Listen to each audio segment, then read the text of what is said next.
Bismillahirrahmanirrahim. Assalamualaikum warahmatullahi wabarakatuh.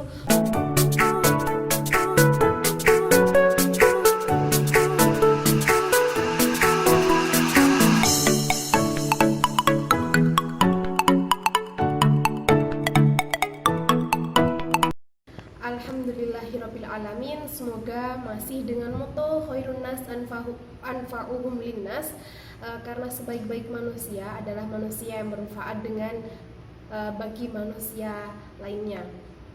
Alhamdulillahilladzi akramana bil iman wa azzana bil islam wa rafa'na bil ihsan. Ahmaduhu subhanahu wa ta'ala wa ashkuruh. Allahumma shalli wa sallim wa barik ala sayyidina Muhammad wa ala alihi wa sahbihi wa man tabi'ahum bi ihsan ila yaumiddin. Tiada kata yang pantas untuk diucapkan, tiada puji yang pantas untuk disanjungkan, tiada kalimat yang layak untuk diucapkan, tiada bahasa yang indah untuk dilafadzkan kecuali puji syukur kehadirat Allah Subhanahu wa taala yang telah melimpahkan rahmat, taufik, hidayah serta inayahnya kepada kita semua sehingga kita bisa melaksanakan atau mengerjakan tugas mata kuliah online ilmu pendidikan Islam yang diampu oleh dosen tercinta kita, yakni Ibu Rofika Sadi Mutmainah MPDI. Selawat serta salam mudah-mudahan tetap tercurah limpahkan kepada junjungan kita, pemimpin sejati yang tak dapat diganti-ganti, anti gaji pegawai negeri dan tak kenal korupsi. Beliaulah Nabi Agung Muhammad Sallallahu Alaihi Wasallam, sang panutan bagi seluruh insan.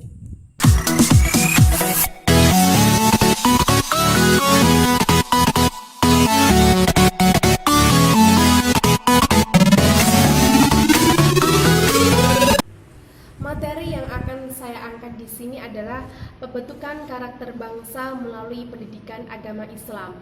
Berbicara tentang karakter bangsa, berarti yang menjadi subjek dan objek di sini adalah generasi pemuda penerus bangsa.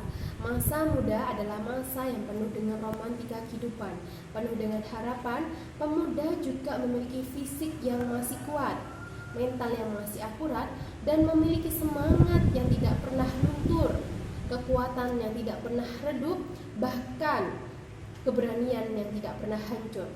Insinyur Soekarno pernah berkata, "Beri aku 10 pemuda, maka akan aku guncangkan dunia. Beri aku 1000 orang tua, maka akan aku cabut Semeru dari akarnya." Jadi, tidak heran jika pemuda menjadi atau mempunyai peran penting dalam maju atau mundurnya suatu negara. Profesor B.J. Habibie pernah berkata bahwa ada 4 kelemahan yang harus diwaspadai.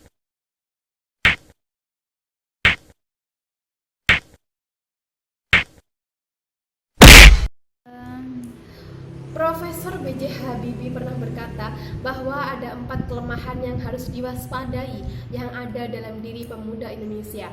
Yang pertama adalah lemah ilmu, yang kedua adalah lemah akhlak, yang ketiga lemah semangat, dan yang keempat adalah lemah harta. Keempat elemen tersebut atau keempat kelemahan tersebut sekarang menjadi krisis mental yang dimiliki oleh pemuda generasi penerus bangsa Indonesia. Sungguh miris bukan keadaan pemuda yang ada di Indonesia saat ini. Oleh karena itu sangat penting jika kita mengkaji tentang pembentukan karakter bangsa melalui pendidikan agama Islam. Di sini karakter berarti watak, sifat dasar atau ciri khusus yang dimiliki oleh seorang pribadi. Nah, dalam Islam, karakter itu disamakan dengan akhlak. Akhlak sendiri di sini berarti kondisi batinia maupun lahiriah. Batinia berarti yang ada dalam batin diri seseorang atau dalam diri seseorang, dan lahiriah berarti kondisi fisiknya seseorang. Nah, mengapa dalam Islam karakter itu disamakan dengan akhlak? Karena dengan akhlak kita dapat mengetahui ciri khusus atau karakter seseorang.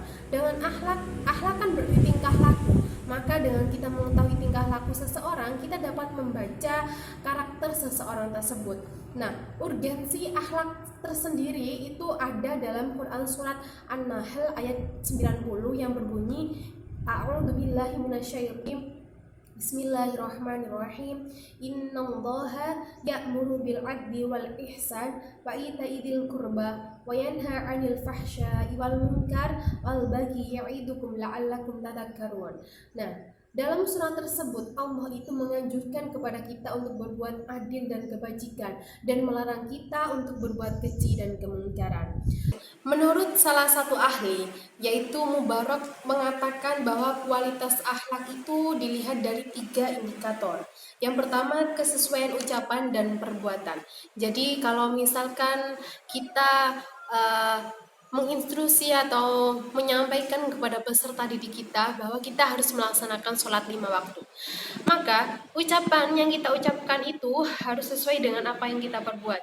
Jadi ketika kita mengatakan bahwa kita harus melaksanakan sholat 5 waktu kepada seseorang atau kepada peserta didik kita, maka kita juga harus mengimplementasikan dalam kehidupan kita. Kita harus mempraktekkan bahwa kita juga harus melaksanakan sholat 5 waktu. Yang kedua, kesesuaian pandangan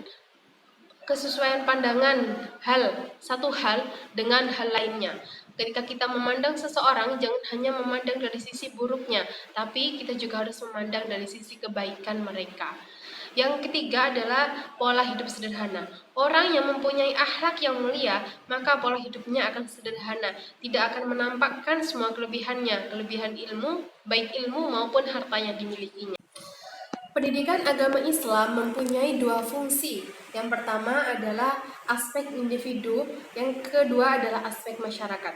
Nah, fungsi yang pertama kan aspek individu. Aspek individu di sini berarti membentuk manusia yang berketuhanan atau manusia yang mengenal Tuhan. Yang kedua adalah aspek kemasyarakatan. Nah, kemasyarakatan di sini berarti membentuk karakter bangsa supaya menjadi warga negara yang baik. Nah, berarti kalau misalkan diaplikasikan dalam ilmu pendidikan agama Islam, yang pertama aspek individu itu berarti hablu minallah, dan yang kedua aspek kemasyarakatan berarti hablum minan nas. Nah, ada tambahan satu yaitu hablum minal alam. Harus berhubungan dengan alam dengan sebaik-baik sikap dan akhlak yang mulia. Pembentukan karakter peserta didik dalam pendidikan agama Islam bisa dilakukan dengan usaha-usaha berikut. Nah, yang pertama adalah internalisasi nilai pembelajaran.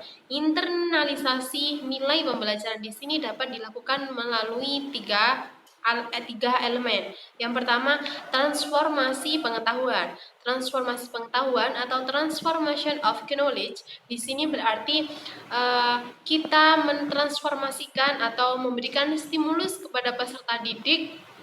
Kita memberikan materi-materi atau materi pengantar kepada peserta didik. Yang kedua yang kita lakukan adalah pengembangan keterampilan. Jika kita telah memberikan mereka stimulus berupa materi atau bekal untuk mereka bisa menggali bakat mereka, yaitu baru masuk ke tahap kedua, pengembangan keterampilan. Setelah itu kan pengembangan keterampilan, ketika mereka sudah menemukan bakatnya, maka mereka harus mengembangkan keterampilan tersebut atau skill atau bakat yang mereka miliki atau development of skill. Dan yang ketiga adalah penanaman nilai. Nah, setelah mendapat materi, terus bakat ditemukan, bakat dikembangkan, maka yang kita lakukan adalah penanaman nilai. Penanaman nilai di sini kita memberikan motivasi atau dorongan-dorongan yang mendukung mereka supaya bakat mereka atau skill mereka itu supaya tetap diasah dan lebih dikembangkan lagi supaya dapat bermanfaat bagi diri mereka sendiri khususnya dan pada semua orang pada umumnya. Dan usaha yang kedua yang bisa kita lakukan adalah menggunakan pendekatan personal.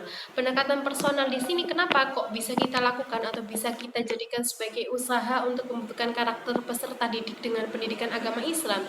Karena dengan adanya pendekatan personal atau pendekatan kepribadian dari peserta didik, maka kita akan bisa mengetahui ciri khas atau sifat atau sikap khas yang dimiliki oleh pribadi tersebut. Kalau kita sudah memiliki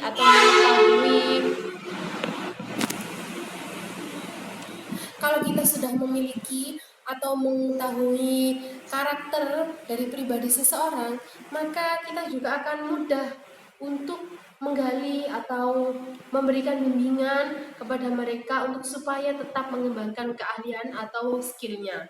Nah, yang ketiga yang dapat kita lakukan usahanya yaitu menciptakan suasana keagamaan. Selain kita memberikan ilmu sosial, ilmu umum, yang terpenting di sini adalah ilmu agama. Selain untuk bekal hidup di dunia dan juga untuk bekal kelak nanti di akhirat, ilmu agama itu sangat-sangat penting dalam kehidupan kita, khususnya warga negara yang beragama Islam. Yang keempat yang bisa kita lakukan adalah menyatukan visi dan penyesuaian tenaga pendidik. Nah, ketika kita mempunyai suatu lembaga pendidikan, baik itu formal maupun tidak formal, ketika kita menciptakan atau merencanakan visi atau misi, misalnya visi dan misi kita, misalnya visi kita adalah menciptakan peserta didik yang berakhlakul karimah dan beriman kepada Allah Subhanahu wa taala serta menjadi peserta didik yang berkarakter seperti itu. Maka berarti kan basicnya di sini itu keagamaan sekali. Maka kita harus mencari sumber daya manusia atau tenaga pendidik yang sesuai dengan visi yang telah kita rencanakan, supaya visi yang kita rencanakan tersebut bisa terwujudkan. Nah, yang terakhir, kesalahan-kesalahan yang harus kita perhatikan, yang harus kita hindari ketika kita menanamkan atau mewujudkan karakter yang sebaik-baiknya untuk bangsa melalui pendidikan agama Islam. Yang pertama, kesalahan yang harus dihindari adalah ucapan yang tidak sesuai dengan perbuatan. Ucapan yang tidak sesuai dengan perbuatan yaitu tadi, kalau misalkan kita menyuruh kalau misalnya kita menyuruh peserta didik kita atau anak didik kita untuk sholat, maka sebaiknya kita menyontohkan terlebih dahulu bahwa kita mengimplementasikan atau melaksanakan sholat itu, supaya anak tersebut juga ngeh atau mempunyai semangat untuk melaksanakan apa yang kita perintahkan, karena anak adalah peniru terbaik. Maka dari itu contohkan terlebih dahulu perbuatan yang akan kita perintahkan kepada peserta didik atau anak didik kita. Dan yang kedua adalah membiarkan anak menjadi korban media sosial, korban media sosial. Nah, sekarang kan masih musim-musimnya stay at home, terus belajar di rumah, belajar online. Nah, mulai dari tingkatan RA, playgroup RAMI, SD, SMP, SMA, SMA, dan sampai di tingkat perguruan tinggi. Mereka semua menggunakan media pembelajaran dengan media sosial. Yang dipegang adalah gadget, laptop. Nah, peluang tersebut menjadi kesempatan bagi peserta didik atau anak didik kita untuk bisa bermain menggunakan media sosial lebih berlama-lama, menggunakan gadget lebih berlama-lama. Maka dari itu kita sebagai orang tua, sebagai guru atau calon guru harus memberikan atau mempunyai peran yang sangat penting, mengerti tugas kita yang seharusnya kita lakukan itu seperti apa. Kita harus mengawasi mereka, memberikan uh, memberikan durasi waktu mereka, waktunya megang HP itu jam berapa sampai jam berapa. Ketika mereka melihat HP, maka kita juga harus mengawasi konten apa yang dibuka, situs apa yang dibuka. Kita tidak boleh melepaskan begitu saja mereka bermain HP atau bermain media. Jangan sampai mereka itu kena kekerasan atau kekejaman media sosial. Jangan sampai mereka menjadi korban kekejaman atau kekerasan media sosial. Nah, yang ketiga adalah menyerahkan tanggung jawab sepenuhnya kepada pembantu atau babysitter. Jangan sampai anak didik kita atau peserta didik kita itu pola asuhnya bukan kita sendiri yang mengontrol, tapi orang lain. Karena apa? Orang atau pendidikan yang paling utama itu adalah dari orang tua. Madrasatul Ula itu adalah seorang ibu. Karena akhlak yang mulia itu bisa diturunkan dan sangat mudah diturunkan kepada anak itu melalui pendidikan atau bimbingan dari orang tua. Jadi kalau misalkan ya kayak orang-orang kaya itu sibuk kerja, sibuk lain dan sibuk sebagainya, mereka menyerahkan seluruh pengasuhannya kepada pembantunya atau kepada babysitternya. Itu salah besar. Karena apa? Nantinya yang akan menjadi imbasnya atau akan menjadi akibatnya itu akhlak anak ini tidak akan bisa berjalan atau tidak akan bisa terwujud sesuai apa yang kita inginkan. Kalau misalkan membantu kita ya, kalau misalkan membantu kita pendidikannya baik, akhlaknya baik, tapi itu tidak menjamin karena apa yang kita harapkan itu tidak sesuai dengan yang mereka asuhkan atau pola asuh yang mereka berikan. Maka dari itu jangan sepenuhnya memberikan pengasuhan anak kepada orang lain, kepada babysitter, kepada pembantu dan siapapun itu. Kalaupun kita memberikan kepada mereka, jangan sepenuhnya diberikan. kita harus mengkontrol, dan kalau perlu pembantu tersebut dikasih arahan yang baik dan yang bagus. Dan yang keempat adalah berlebihan dalam memberikan hukuman. Kalau misalkan anak kita atau peserta didik kita melakukan kesalahan, jangan sekali-kali kita memberikan hukuman yang sangat berat kepada mereka. Karena apa? Akibatnya mereka akan mempunyai beban mental. Beban mental tersebut akan berakibat kepada kebiasaan anak tersebut. Karena apa? Seseorang itu bisa bergaul atau bisa aktif itu kalau suasana diri mereka itu dalam keadaan baik. Anak yang awalnya aktif dengan temannya, aktif di kelas dan sebagainya, terus tiba-tiba menjadi pendiam, susah berbicara dengan temannya, susah bergaul dengan temannya. Itu kadang-kadang salah satunya itu karena mereka ada beban mental. Beban mental itu kadang dari orang tua ataupun guru mereka yang memberikan hukuman yang sangat berat, yang akibatnya menjadi beban mental mereka, yang menjadikan mereka itu hidup menjadi kesusahan nantinya. Jadi jangan sampai kita memberikan hukuman yang sangat memberatkan peserta atau anak didik kita. Yang terakhir adalah menampakkan kelemahan anak. Nah, setiap individu itu pasti ya mempunyai kelemahan dan kelebihan. Maka dari itu, kalau misalkan anak kita itu mempunyai kelemahan yang sangat-sangat menonjol, misalkan sudah kelas 1 kok masih saja belum bisa membaca, jangan dimarahin, atau jangan kamu ini kenapa enggak, jangan dimarahin. Nah, harusnya kita memberikan bimbingan yang baik. Jangan sampai mereka itu tahu bahwa saya tidak bisa membaca, ini kelemahan saya tidak bisa memperbaiki, saya tidak bisa membaca lagi. Jangan sampai. Harusnya kita itu memberikan motivasi kepada mereka bahwa ketidakbisaan membaca mereka itu bukanlah suatu kelemahan mereka, tapi itu adalah suatu kelebihan yang harus digali oleh orang tua atau oleh mereka sendiri. Jadi kesimpulannya di sini, karakter seorang anak itu dapat dibentuk melalui kebiasaan sehari-hari mereka, melalui akhlak mereka, melalui sikap-sikap mereka, dengan pengawasan orang-orang di sekitar mereka, terutama orang tua mereka. Mungkin cukup sekian yang dapat saya sampaikan. Semoga bermanfaat. Kurang-lebihnya saya mohon maaf apabila ada salah kata maupun sikap yang kurang berkenan di hati kalian semua. Akhir kata, wallahul muwaffiq ila aqwamit thoriq. Wassalamualaikum warahmatullahi wabarakatuh.